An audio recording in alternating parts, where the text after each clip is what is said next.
This morning on today's checklist, how to get better winter sleep.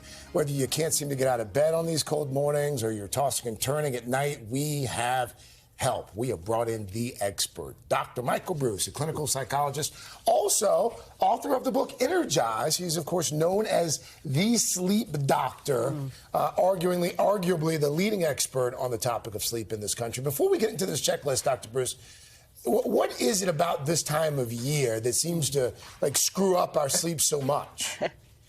You know, it's a great question, Craig. And also, I wanted to congratulate Dylan on coming back and the new baby. Oh, thank you.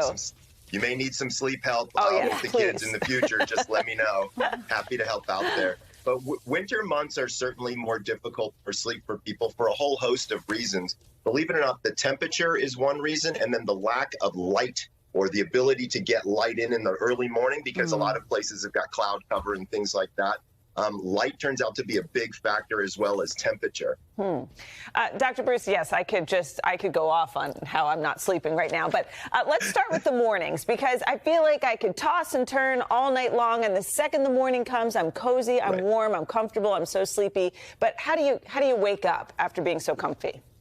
So first of all, that's a great question. And it's great to get in there and snuggle in and stay warm. And then, the outside temperature is something that can be difficult. Turns out that light can be very helpful. So the thing that we're lacking during the winter time can be the thing that helps us wake up in the morning time. So turning on those lights turns out to be a really good idea.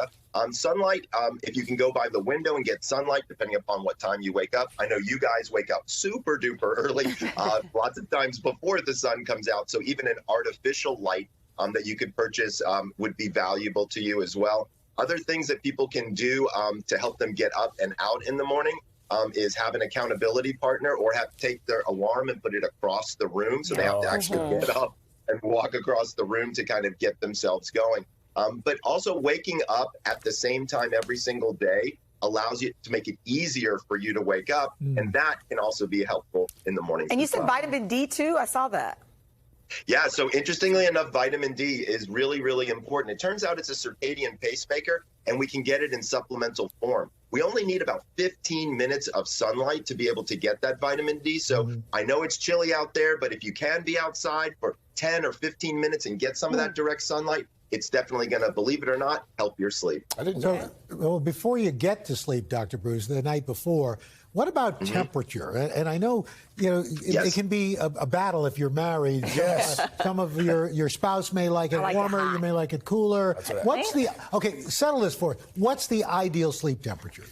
So the ideal sleep temperature is roughly somewhere between 68 and 72 degrees. Praise the Lord. That seems temperature. Okay? Praise the Lord. That seems a little warm to me. We've settled at 69. That's right, I'm at 68. To be fair, a lot of people during the wintertime turn on the heat, and that can dry out the air. And so maybe people should also consider a humidifier, because there's so much heat now that's in the air. Also, too much heat can lower your production of melatonin. So you actually don't want it too warm. You're kind of looking for that balance somewhere in between those temperature ranges, if at all possible. That's so good. My little guy had a nosebleed, and I was like, oh, I think it's just... Same here. Don't have Really? one. Yeah, the air is so dry. Anyway. All right, well, this next tip is something a lot of people may not have thought of. You say, ask a friend or family member how they think your mood is and see what they say. So explain that and what that has to do with sleep.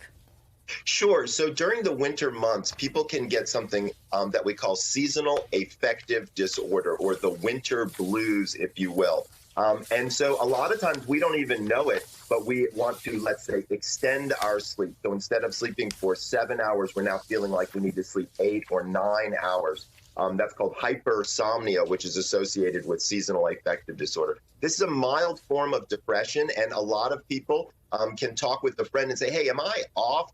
Have you kind of gotten that vibe from me that I'm a little down these days? That can be something that actually you can talk with your doctor about. And believe it or not, light therapy, the therapy we were just talking about, that can actually be an easy fix for people with seasonal affective disorder. But please talk with your doctor if you think you have something that's going on like the winter blues, because there's definitely treatment out there and available. Dr. Breus, great tips. Just great tips as always. Thank you so much. Thank you. And by the way, if you're watching or listening on SiriusXM Satellite Radio, we've got more information on getting a better night's sleep on today.com/health. Awesome. So helpful.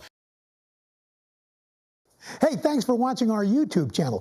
Find your favorite recipes, celebrity interviews, uplifting stories, shop our favorite deals, and so much more with the Today app. Download it now.